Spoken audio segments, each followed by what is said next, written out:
6. Early in the summer of 1924, on a Friday afternoon, Archer Sloane was seen by several students going into his office. He was discovered shortly after dawn the following Monday by a janitor who made the rounds of the offices in Jesse Hall to empty the wastebaskets. Sloane was sitting rigidly slumped in his chair before his desk, his head at an odd angle, his eyes open and fixed in a terrible stare. The janitor spoke to him, and they ran shouting through the empty halls. There was some delay in the removal of the body from the office, and a few early students were milling in the corridors when the curiously humped and sheeted figure was carried on a stretcher down the steps to the waiting ambulance. It was later determined that Sloane had died sometime late Friday night or early Saturday morning of causes that were obviously natural, but never precisely determined, and had remained the whole weekend at the desk, staring endlessly before him. The coroner announced heart failure as the cause of death, but William Stoner always felt that in a moment of anger and despair, Sloane had willed his heart to cease, as if in a last mute gesture of love and contempt for a world that had betrayed him so profoundly that he could not endure in it. Stoner was one of the pallbearers at the funeral. At the services, he could not keep his mind on the words the minister said, but he knew that they were empty. He remembered Sloane as he had first seen him in the classroom. He remembered their first talks together, and he thought of the slow decline of this man who had been his distant friend.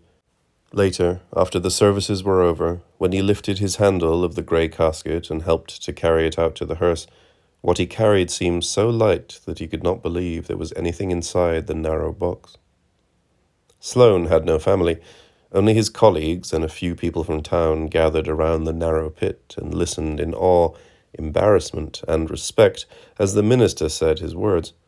And because he had no family or loved ones to mourn his passing, it was Stoner who wept when the casket was lowered, as if that weeping might reduce the loneliness of the last descent.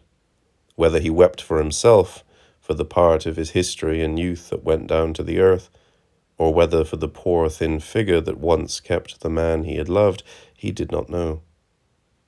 Gordon Finch drove him back to town, and for most of the ride they did not speak. Then, when they neared town, Gordon asked about Edith. William said something and inquired after Caroline.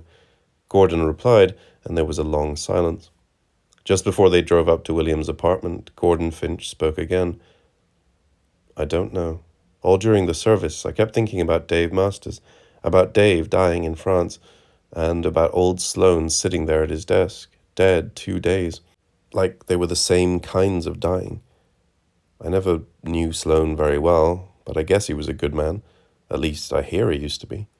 And now we'll have to bring somebody else in and find a new chairman for the department. It's like it all just goes around and keeps on going. It makes you wonder." "Yes," William said, and did not speak further. But he was for a moment very fond of Gordon Finch, and when he got out of the car and watched Gordon drive away, he felt the keen knowledge that another part of himself, of his past, was drawing slowly, almost imperceptibly, away from him, into the darkness. In addition to his duties as assistant dean, Gordon Finch was given the interim chairmanship of the English department, and it became his immediate duty to find a replacement for Archer Sloane. It was July before the matter was settled. Then Finch called those members of the department who had remained in Columbia over the summer and announced the replacement. It was, Finch told the little group, a 19th century specialist, Hollis N. Lomax, who had recently received his PhD from Harvard University, but who had nevertheless taught for several years at a small downstate New York liberal arts college. He came with high recommendations. He had already started publishing, and he was being hired at the assistant professor level. There were, Finch emphasized, no present plans about the departmental chairmanship. Finch was to remain interim chairman for at least 1 more year. For the rest of the summer, Lomax remained a figure of mystery and the object of speculation by the permanent members of the faculty. The essays that he had published in the journals were dug out, read, and passed around with judicious nods. Lomax did not make his appearance during New Student Week, nor was he present at the general faculty meeting on the Friday before Monday student registration. And at registration, the members of the department, sitting in a line behind the long desks, wearily helping students choose their classes and assisting them in the deadly routine of filling out forms, looked surreptitiously around for a new face. Still, Lomax did not make an appearance. He was not seen until the departmental meeting late Tuesday afternoon, after registration had been complete. By that time, numbed by the monotony of the last few days, and yet tense with the excitement that begins a new school year, the English faculty had nearly forgotten about Lomax.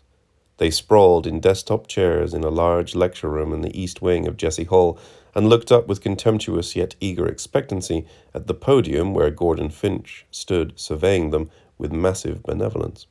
A low hum of voices filled the room, chairs scraped on the floor.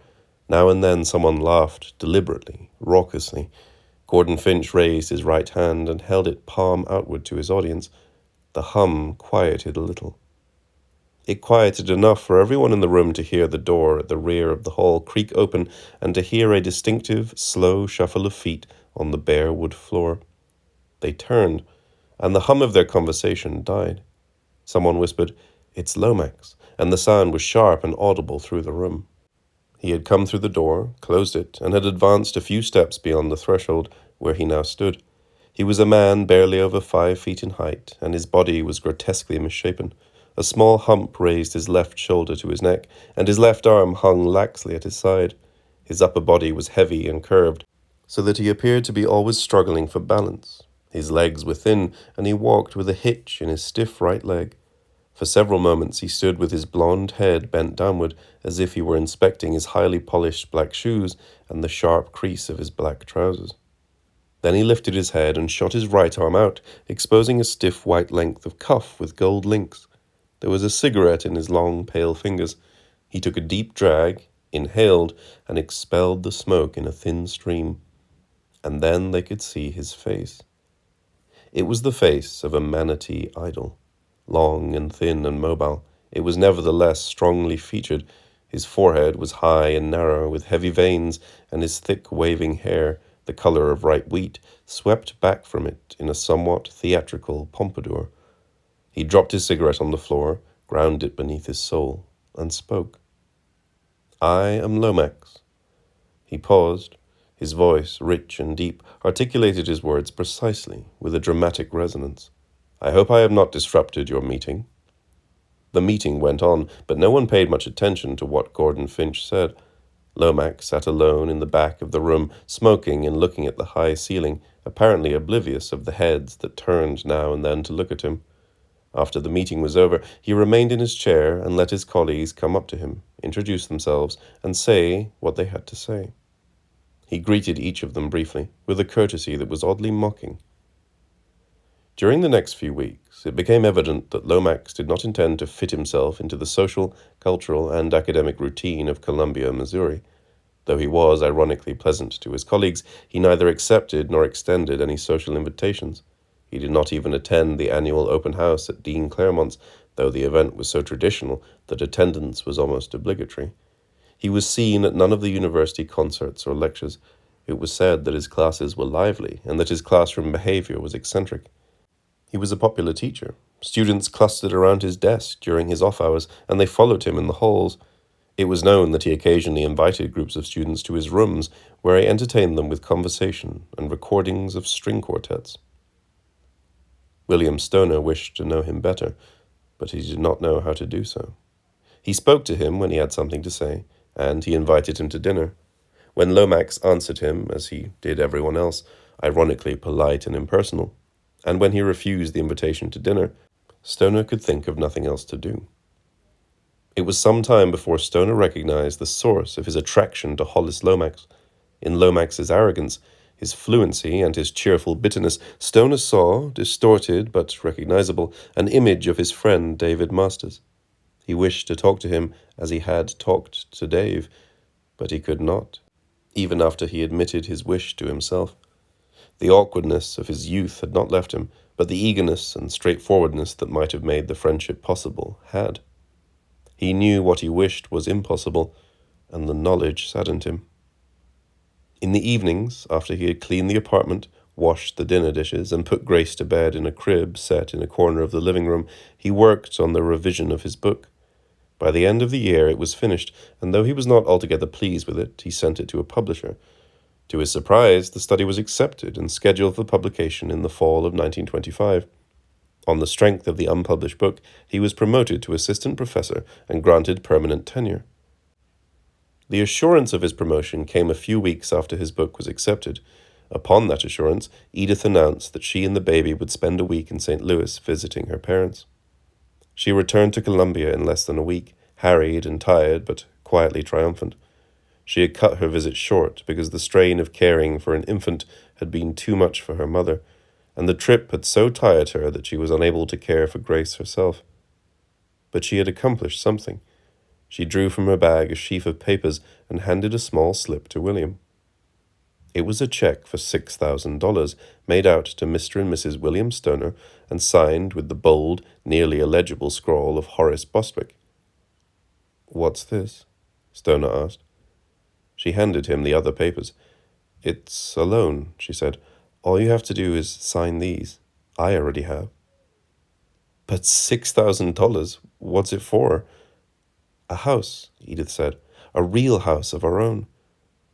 William Stoner looked again at the papers, shuffled through them quickly, and said, "Edith, we can't. I'm sorry, but look, I'll only be making $1,600 next year. The payments on this will be more than $60 a month.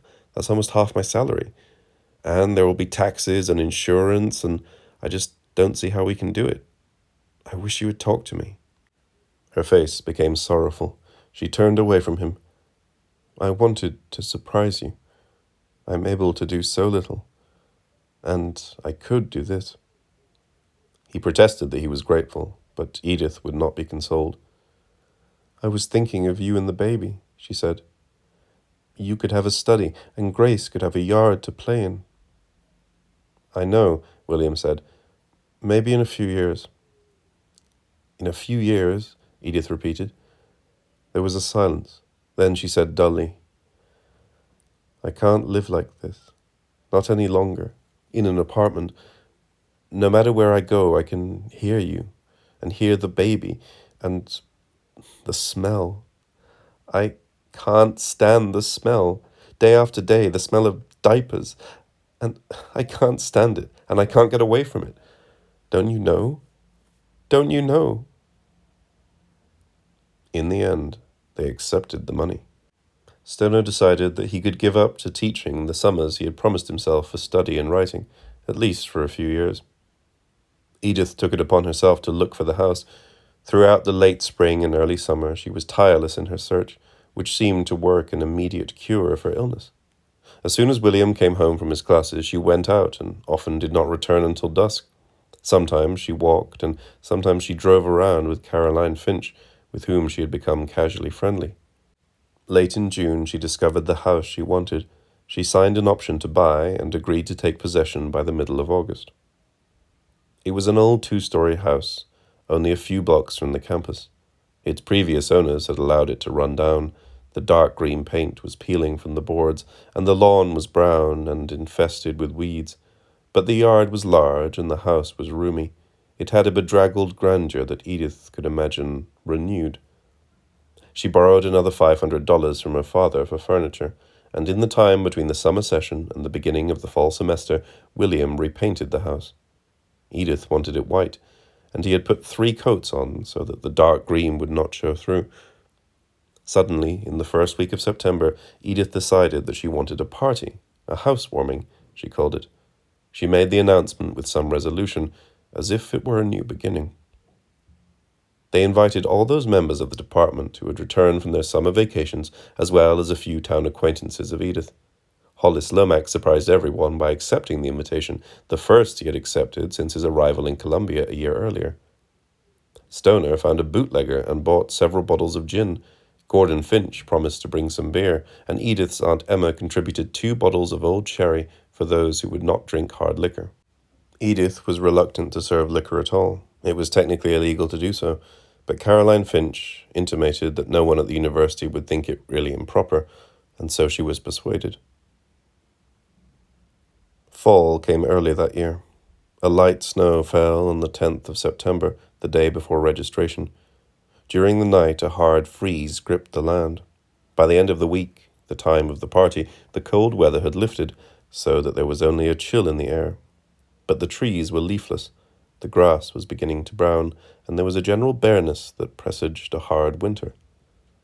By the chill weather outside, by the stripped poplars and elms that stood starkly in their yard, and by the warmth and the ranked implements of the impending party inside, William Stoner was reminded of another day. For some time he could not decide what he was trying to remember.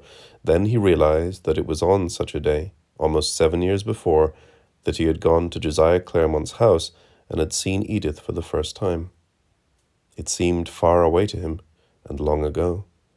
He could not reckon the changes that these few years had wrought. For nearly the whole week before the party, Edith lost herself in a frenzy of preparation. She hired a Negro girl for a week to help with the preparations and to serve, and the two of them scrubbed the floors and the walls, waxed the wood, dusted and cleaned the furniture, arranged it and rearranged it, so that on the night of the party Edith was in a state of near exhaustion. There were dark hollows under her eyes, and her voice was on the quiet edge of hysteria. At 6 o'clock, the guests were supposed to arrive at 7, she counted the glasses once again and discovered that she did not have enough for the guests expected. She broke into tears, rushed upstairs, sobbing that she didn't care what happened, she wasn't coming back down. Stoner tried to reassure her, but she would not answer him. He told her not to worry, that he would get the glasses. He told the maid that he would return soon and hurried out of the house. For nearly an hour he searched for a store still open where he could purchase glasses. By the time he found one, selected the glasses, and returned to the house, it was well after 7, and the first guests had arrived. Edith was among them in the living room, smiling and chatting as if she had no care or apprehension. She greeted William casually and told him to take the package into the kitchen. The party was like many another. Conversation began desultorily, gathered a swift but feeble energy, and trailed irrelevantly into other conversations. Laughter was quick and nervous, and it burst like tiny explosives in a continuous but unrelated barrage all over the room. And the members of the party flowed casually from one place to another, as if quietly occupying shifting positions of strategy. A few of them, like spies, wandered through the house, led by either Edith or William, and commented upon the superiority of such older houses as this over the new, flimsier structures going up here and there on the outskirts of town. By 10 o'clock, most of the guests had taken plates piled with sliced cold ham and turkey, pickled apricots, and the varied garniture of tiny tomatoes, celery stalks, olives, pickles, crisp radishes, and little raw cauliflower ears. A few were drunk and would not eat. By 11, most of the guests had gone. Among those who remained were Gordon and Caroline Finch, a few members of the department whom Stoner had known for several years, and Hollis Lomax. Lomax was quite drunk, though not ostentatiously so. He walked carefully, as if he carried a burden over uneven terrain, and his thin, pale face shone through a film of sweat. The liquor loosened his tongue, and though he spoke precisely, his voice lost its edge of irony, and he appeared without defenses. He spoke of the loneliness of his childhood in Ohio, where his father had been a fairly successful small businessman. He told, as if of another person, of the isolation that his deformity had forced upon him, of the early shame which had no source that he could understand and no defense that he could muster.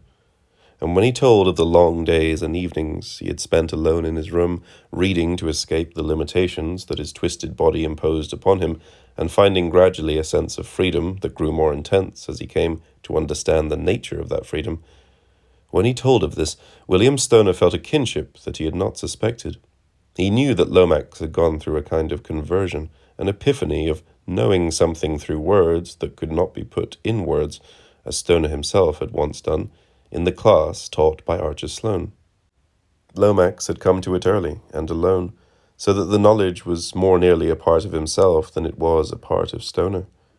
But in the way that was finally most important, the two men were alike, though neither of them might wish to admit it to the other, or even to himself. They talked till nearly 4 in the morning, and though they drank more, their talk grew quieter and quieter, until at last no one spoke at all. They sat close together amid the debris of the party, as if on an island, huddled together for warmth and assurance. After a while, Gordon and Caroline Finch got up and offered to drive Lomax to his rooms. Lomax shook Stoner's hand, asked him about his book, and wished him success with it. He walked over to Edith, who was sitting erect on a straight chair, and took her hand. He thanked her for the party. Then, as if on a quiet impulse, he bent a little and touched his lips to hers. Edith's hand came up lightly to his hair, and they remained so for several moments while the others looked on. It was the chastest kiss Stoner had ever seen, and it seemed perfectly natural. Stoner saw his guests out the front door and lingered a few moments, watching them descend the steps and walk out of the light from the porch. The cold air settled around him and clung. He breathed deeply, and the sharp coldness invigorated him. He closed the door reluctantly and turned. The living room was empty. Edith had already gone upstairs. He turned the lights off and made his way across the cluttered room to the stairs. Already the house was becoming familiar to him. He grasped a balustrade he could not see and let himself be guided upward. When he got to the top of the stairs, he could see his way, for the hall was illumined by the light from the half-open door of the bedroom. The boards creaked as he walked down the hall and went into the bedroom. Edith's clothes were flung in disarray on the floor beside the bed, the covers of which had been thrown back carelessly. She lay naked and glistening under the light on the white, unwrinkled sheet. Her body was lax and wanton in its naked sprawl, and it shone like pale gold. William came nearer the bed. She was fast asleep, but in a trick of the light her slightly open mouth seemed to shape the soundless words of passion and love. He stood looking at her for a long time. He felt a distant pity and reluctant friendship and familiar respect. And he felt also a weary sadness, for he knew that no longer could the sight of her bring upon him the agony of desire that he had once known, and knew that he would never again be moved as he had once been moved by her presence. The sadness lessened, and he covered her gently, turned out the light, and got in bed beside her. The next morning Edith was ill and tired, and she spent the day in her room. William cleaned the house and attended to his daughter. On Monday he saw Lomax and spoke to him with a warmth that trailed from the night of the party. Lomax answered him with an irony that was like cold anger, and did not speak of the party that day or thereafter. It was as if he had discovered an enmity to hold him apart from Stoner, and he would not let it go. As William had feared, the house soon proved to be an almost destructive financial burden. Though he allocated his salary with some care, the end of the month found him always without funds, and each month he reduced the steadily dwindling reserve made by his summer teaching. The first year they owned the house, he missed 2 payments to Edith's father, and he received a frosty and principled letter of advice upon sound financial planning. Nevertheless, he began to feel a joy in property, and to know a comfort that he had not anticipated. His study was on the first floor of the living room, with a high north window. In the daytime the room was softly illumined, and the wood panelling glowed with the richness of age. He found in the cellar a quantity of boards, which, beneath the ravages of dirt and mould, matched the panelling of the room. He refinished these boards and constructed bookcases, so that he might be surrounded by his books. At a used furniture store he found some dilapidated chairs, a couch, and an ancient desk for which he paid a few dollars, and which he spent many weeks repairing. As he worked on the room, and as it began slowly to take a shape, he realized that for many years, unknown to himself, he had had an image locked somewhere within him like a shamed secret, an image that was ostensibly of a place, but which was actually of himself. So it was himself that he was attempting to define as he worked on his study, as he sanded the old boards for his bookcases and saw the surface roughnesses disappear, the grey weathering flake away to the essential wood, and finally to a rich purity of grain and texture. As he repaired his furniture and arranged it in the room, it was himself that he was slowly shaping. It was himself that he was putting into a kind of order.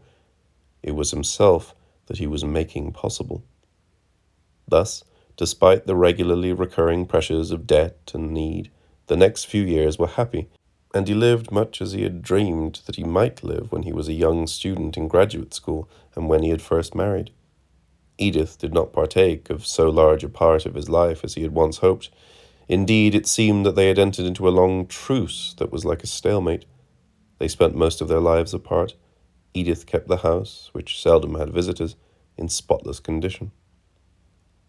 When she was not sweeping or dusting or washing or polishing, she stayed in her room and seemed content to do so. She never entered William's study. It was as if it did not exist to her. William still had most of the care of their daughter.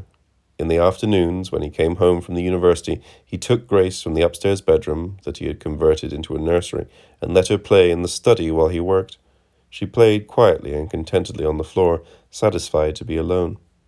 Every now and then William spoke to her, and she paused to look at him in solemn and slow delight. Sometimes he asked students to drop by for conferences and chats. He brewed tea for them on a little hot plate that he kept beside his desk, and felt an awkward fondness for them as they sat self-consciously on the chairs, remarked upon his library, and complimented him on the beauty of his daughter. He apologized for the absence of his wife and explained her illness, until at last he realized that his repetitions of apology were stressing her absence rather than accounting for it. He said no more, and hoped that his silence was less compromising than were his explanations. Except for Edith's absence from it, his life was nearly what he wanted it to be. He studied and wrote when he was not preparing for class, or grading papers, or reading theses. He hoped in time to make a reputation for himself as both a scholar and a teacher. His expectations for his first book had been both cautious and modest, and they had been appropriate. One reviewer had called it pedestrian, and another had called it a competent survey. At first he had been very proud of the book. He had held it in his hands and caressed its plain wrapper and turned its pages. It seemed delicate and alive, like a child. He had reread it in print, mildly surprised that it was neither better nor worse than he had thought it would be. After a while he tired of seeing it, but he never thought of it, and his authorship, without a sense of wonder and disbelief at his own temerity, and at the responsibility he had assumed.